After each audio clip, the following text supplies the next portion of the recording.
What's up, Titans fans? It's your boy CD back again with another episode of TitanUp 2day. I don't know about y'all, but when I woke up, it felt a little bit special. Something in the air, almost like what's that smell?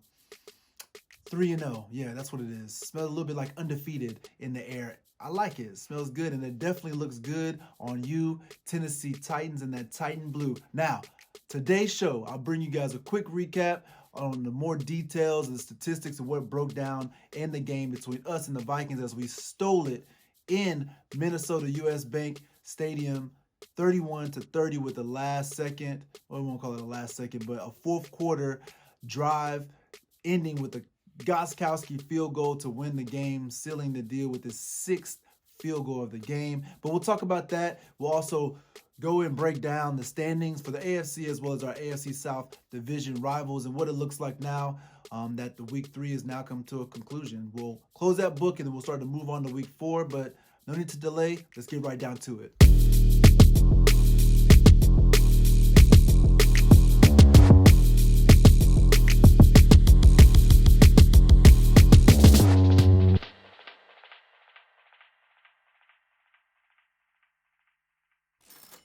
Titans fans, 31-30, a crazy game that shouldn't have been the way it was, I don't think, but the offense played well at times. The defense did not really show up, but there were some flashes whenever we got the turnover. Then Clowney with the bad block ended up losing that and couldn't score points off. There's a lot of ups and downs and twists. At one point, we were down by 2 scores, and it looked really bleak for us.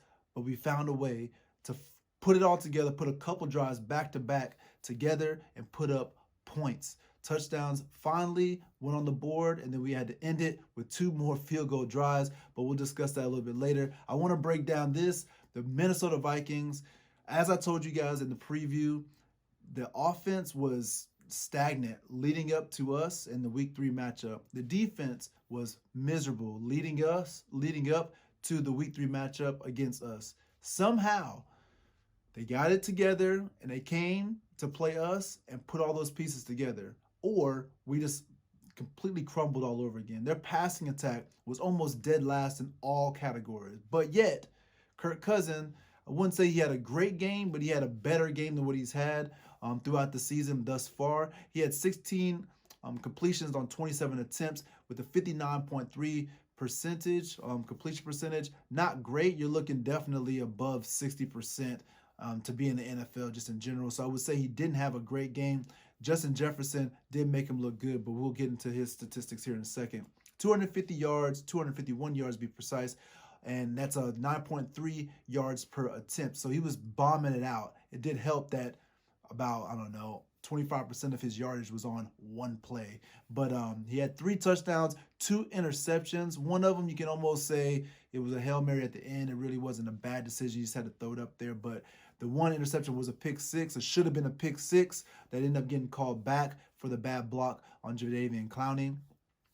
That hurt him. But he overall had a 96.4 quarterback rating, which is his highest for the season. Now, who did he throw the ball to? Well, there was this one guy, another rookie wide receiver that we could not stop. We did hold down Adam Thielen. You'll see the stat line here in a second. But Justin Jefferson had 7 receptions on 9 targets, 175 yards receiving. That's 25 yards a clip, and 1 touchdown off of 9 targets. Those 9 targets, he turned them all out. The LSU alum looked like he was ready to be a pro, and he definitely showed out. Even a little touchdown dance at the end.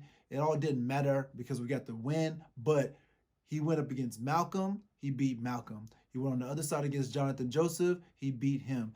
We had no coverage man-to-man to hold him down. If it was a zone, he sat down, got his reception. He was all over the place. He could catch the ball. Hard to track down. Definitely we're having issues with rookies, as Jerry Jeudy in week 1 kind of had a little bit of a game as well, losing all of our cornerbacks. Now, maybe it was just a game planning thing because our game plan held Adam Thielen to literally basically nothing. The number 1 wide receiver, big payday in this past offseason. 3 receptions, 29 yards at 9.7 yards on average. He did get the 1 touchdown and only had 5 targets. So we put the clamps on him, but let the rookie Justin Jefferson run absolutely wild. He had over 100 yards in the first half, and then he came right out with a 71-yard receiving touchdown in the third quarter to lead up, to pick back up where he left off. But we definitely had issues covering him specifically, in the secondary had some, I don't know, some difficulties definitely trying to hold him down. But the running game, on the other hand, looked miserable in its own right. You had Dalvin Cook rushing for a career high number of yardage. It's not okay. I don't know another way to put it. It's just not okay. He had a total of 22 carries, 188 yards rushing at 8.2 yards a clip. Now, you would think that he had like an 80-yard rush in there somewhere to boost up that average. Was not the case. I think his longest rush that he had was of like 40 yards, something like that, which is still a long run. But he was gashing us all game long. I told you guys in the preview, Clowney, Beasley, Harold Landry, those guys on the ends or the outside linebackers need to contain. He's too quick, and there was so many times you see him out in the open field, and they were trying to take these angles that were kind of inside of him, and he just said, all right, you're too slow, and just ran past him for 20 yards a clip. It seemed like every single time he had the ball, he was just running all over the place. We did not tackle well either, which didn't help, and we were taking bad angles to the run-stopping gaps on the interior line, as well as run-stopping gaps on the outside. The defense against the pass was bad. The defense against the rush was bad as well. It definitely did not look good. Now, the offense put up numbers once again. Now, it wasn't the same way that we've been doing it with Ryan Tannehill throwing the ball all over the place. It was a little bit of Ryan Tannehill, but a lot of the groundwork, once again, with the carries coming from Derrick Henry. Derrick Henry had 26 carries, 119 yards at 4.6 yards per carry.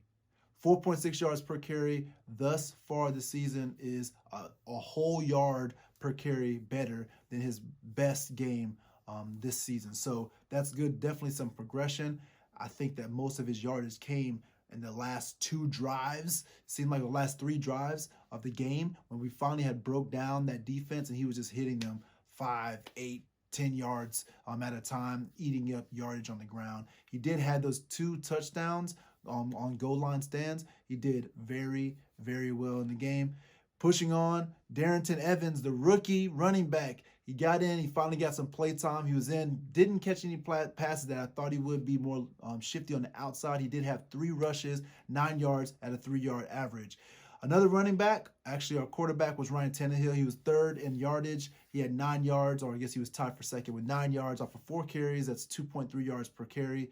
Adam Humphries was in the stat sheet because he had 1 carry, 0 yards, and Khalif Raymond had 1 carry for -3 yards. Now, it was all in the wide receiver reverse, and it just didn't work out. But what he did do well, we'll talk about here in a second. Ryan Tannehill in the air game had his worst game of the year, we'll call it that, but it was still statistically okay. He had 23 completions on 37 attempts at 62.2%, a little bit low for where he usually is, but he had 321 yards. That's 8.68 yards per attempt.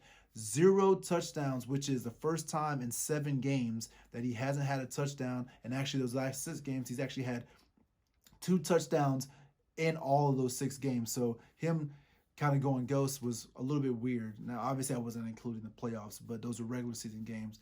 So he kind of got stymied a little bit. He did have that first interception of the season. It was a throw that was a little bit late, but got picked off down the middle of the field. Harrison Smith, we already knew about him. We knew the defensive guys, and we'll talk about the Vikings defense here shortly, but definitely Harrison Smith, you have to watch out for him. He did not. Took his eyes off for him for a second, waited too long to throw the ball down the middle, and pick city is what ended up happening. But he had 78.8 quarterback rating, which again is the lowest of the season for him.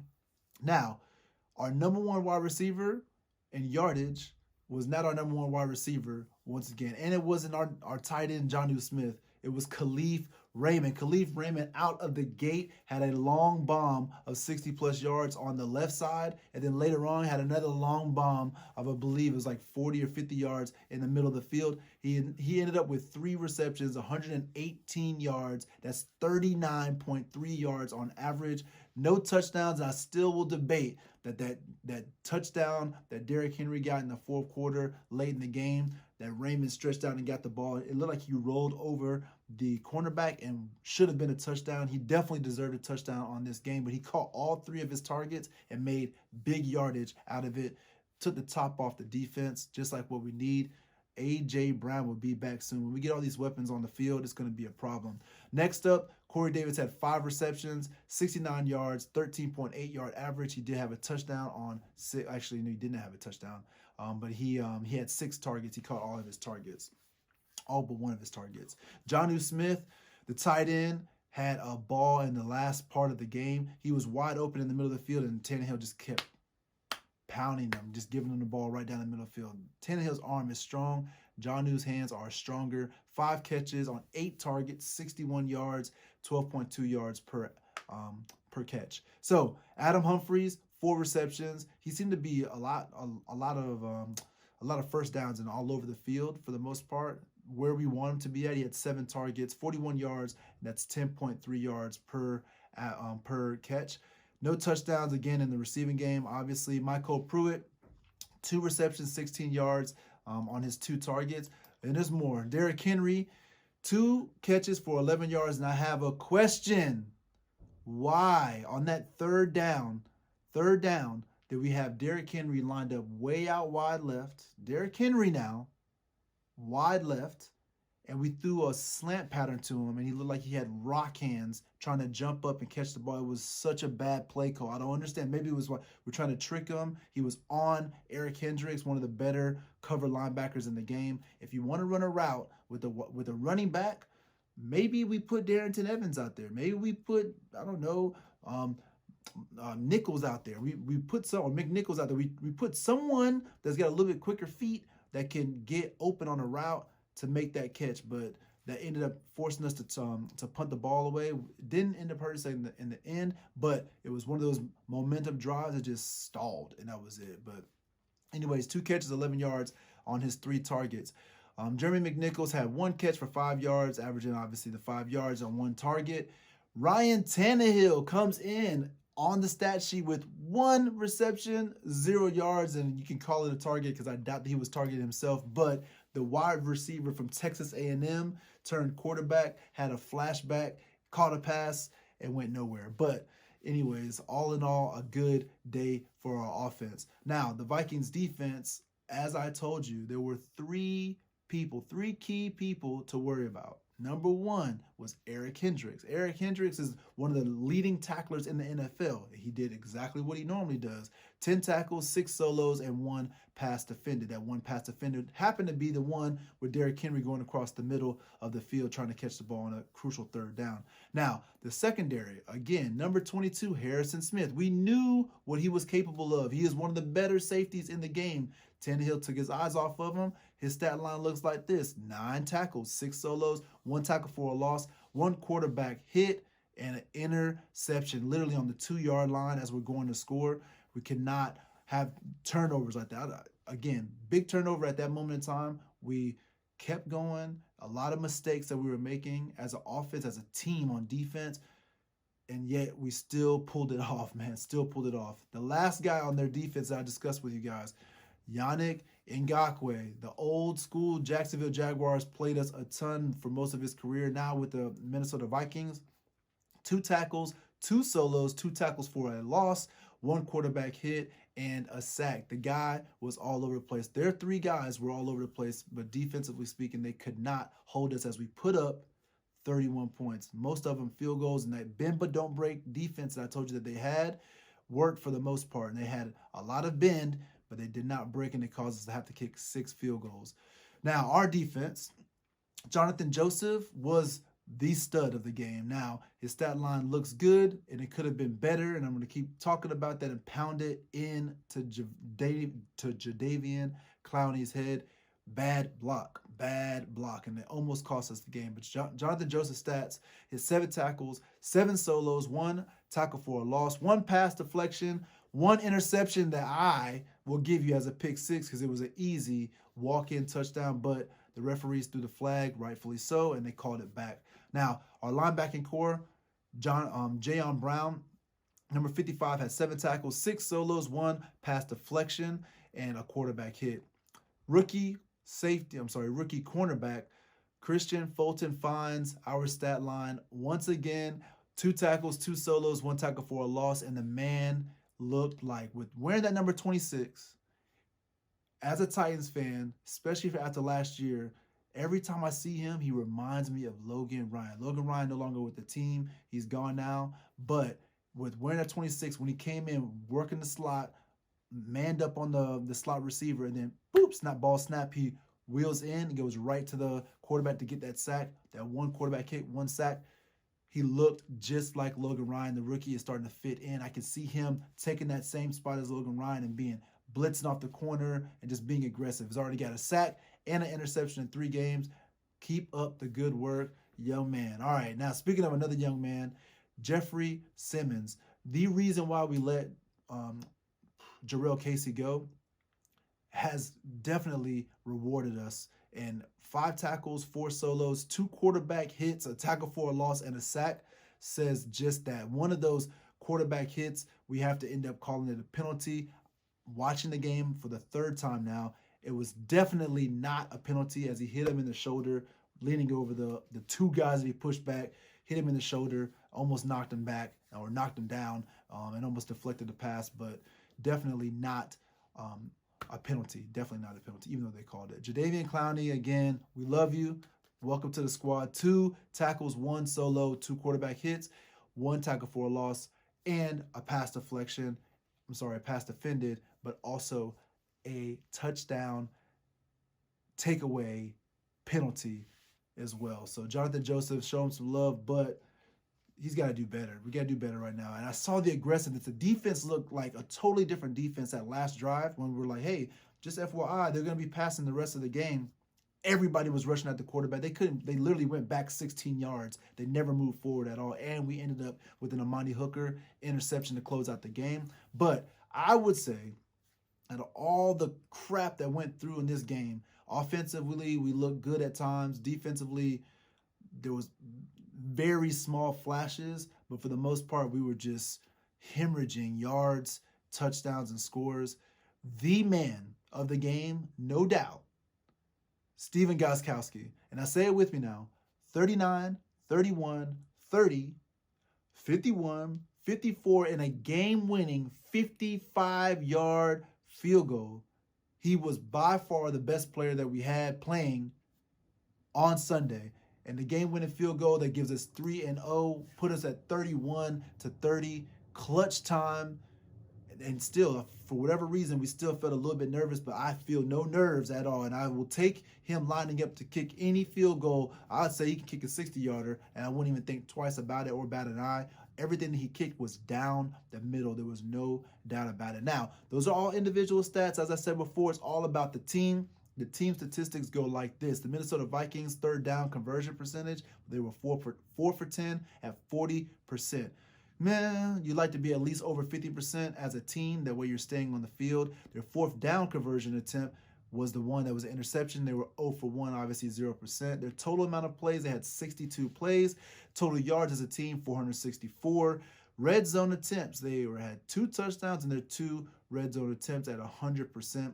Their turnovers, though, once again, for the 3rd week in a row, we win the turnover battle. They were -2. Time of possession, they were below us at 28 minutes and 28 seconds. Our team stats, 3rd down conversion was horrible. 3 for 13, 23%. We could not stay on the field, and obviously that caused us to punt the ball a lot and kick a lot of field goals. Our boy came through for sure, and it ended up winning us the game, but we have to stay on the field and score touchdowns. 4th down, we were 1 for 1 on our only try. Derrick Henry jumping over the middle at midfield. Huge conversion for us and let us go and score more points. Total plays, we had 73. Again, led them in total plays. Total yards, we had 444. And it was a close game. Total yardage-wise, they had 20 more yards than us.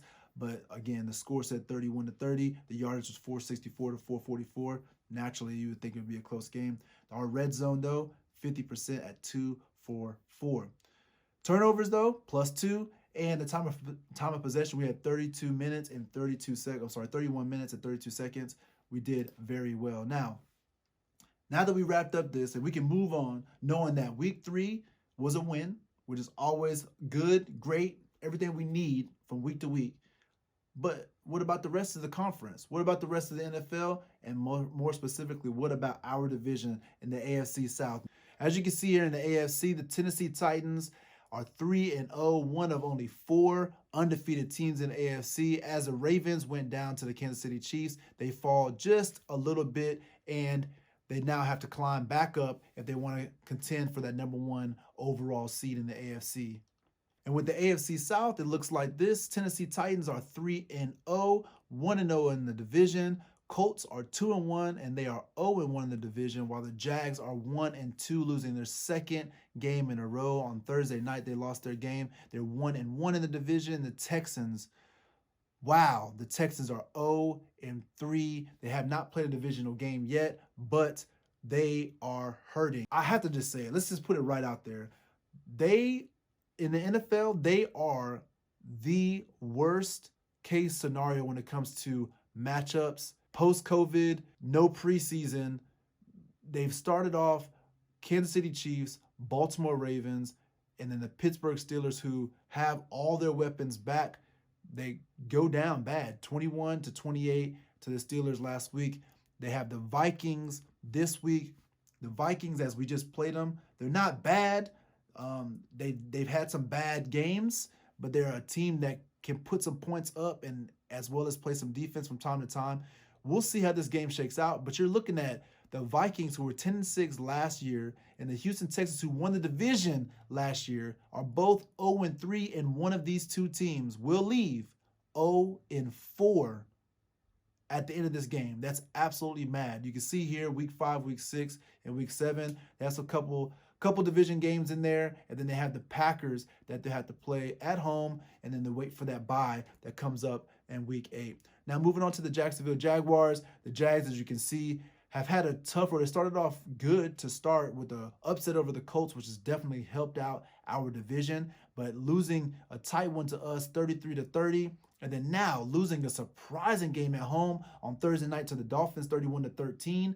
They get to play at home against a Bengals team that just got a tie against Philadelphia.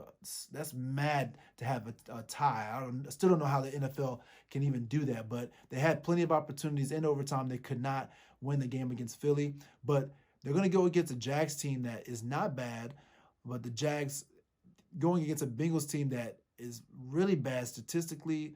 It'll be interesting to see how that works out. But again, week 5, they play against the Texans. The Texans are in need of a win. The Texans will be playing that first division game, and they want to take over the division and turn their season around. They got the Lions in a bye week in week 7. It seems like the AFC South, a lot of us, or the 3/4 of us, are on a bye week 7, and out of the bye, they have the Chargers in week 8. Going on to the Colts have beat the Vikings in week 2, and then they just get off of a blowout, which we called over the Jets, 36-7. Absolutely miserable game as the Colts just flex their muscle on those guys. So the Colts draw week 4, an undefeated Bears team. They get to play them on the road. The Bears switching their quarterback now. They're going to Nick Foles. A little shout out to my boy, also co-worker, Nick Blum.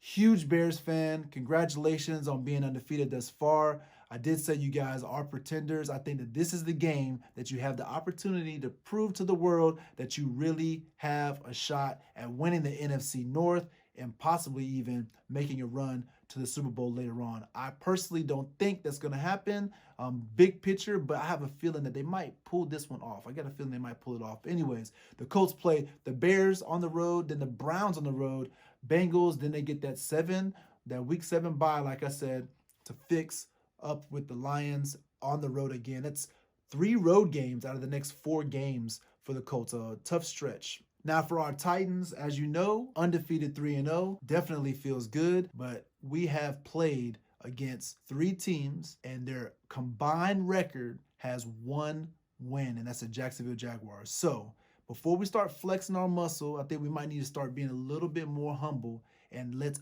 earn the right to start talking some smack. This week, week 4, as we play the Steelers, gives us that opportunity.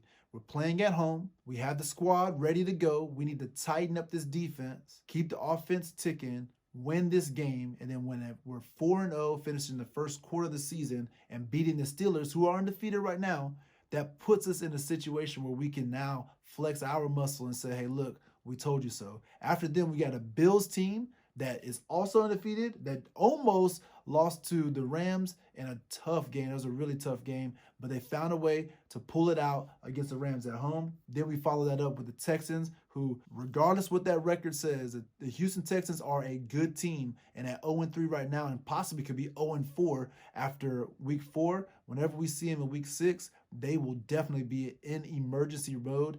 Coming off of the Jacksonville Jaguars in week 5, they will have a big game against the Tennessee Titans, and we will have a huge game against those against those Texans as well, leading into that bye week. And then we get, I would argue that we get a little bit of a second bye week as we play the Bengals, who have been not too great with those Joe Burrow Bayou Bengals.